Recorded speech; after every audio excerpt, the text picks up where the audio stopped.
السلام عليكم ورحمة الله وبركاته. شكرا الحبايب، ان شاء الله تكونوا كامل لاباس وبأحسن حال. حنعطيكم وصفة الطاجين اليهني. راني عندي ديجا وصفة قديمة البنات درتها بالزر، ما درتو مفتت الطاجين اليهني. هنا حنخدمو بلي بيلون تاع الدجاج.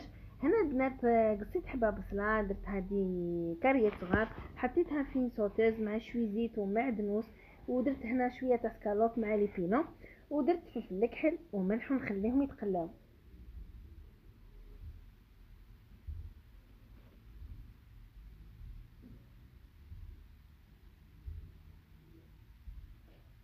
الحباب هنا حطيت يتقلى. بعد ما تقلى مليح بنات راني زربت شويه لا فيديو باه ما تجيكمش طويله، مرقته ونخلي الدجاج تاعنا يطيب. هنا نحكمو ريسيبيون، نحط فيه 2 بيضات مع دنوس، ندير عصره تاع قارص، فلفل كحل وملح، ودرت 2 مغارف تاع فرينه يجيكم القوام كيما تاع المسكوتو. علاه باه نغطي هذاك الدجاج تاعنا بهذا الخليط ونحطهم يتقلاو.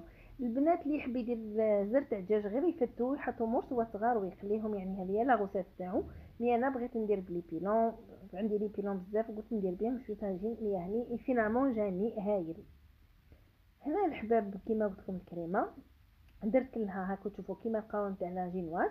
هنا نبدا نحط الدجاج تاعنا بالوحده نغطيها، درت شويه زيت في المقله وخليته يسخن، ونبدا البنات نخلطهم هنا نغطيهم كامل ونحطهم يتقلاو. بعد ما نقليهم كامل البنات لاصوص تاعنا تكون نقصت، نحطهم يغليو شويه في لاصوص. بعد ما نقليهم 15 دقيقه ونزيد لهم شويه تاع معدنوس الفوق. وهذه هي الوصفه تاعنا والبلا تاعنا راهو واجد. كان لي دي فوا في لاغوسيت الاولى نديرها ميم في لاصوص شويه حمص. هنا ما درتش خاطر درت دي غون مورسو تاع دجاج. كل واحد كيما يحب يدير، تقدروا ديروه بالحمص، تقدروا تستغناو عليه. هنا بعد ما تقلى كنت تشوفوا في لاصوص نبدا نعدو كامل هنايا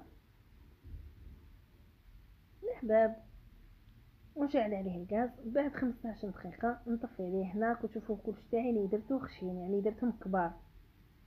هنا راهو طاب. وانا البنات الخبز هذا يعني انا اللي درتو، الخبز اللي راكم تشوفوه انا اللي وجدته. كان ما عنديش دقيق باه ندير الكسره، عندي الفرينه، درت خبز لي باغيت جاي شهي حتى هو.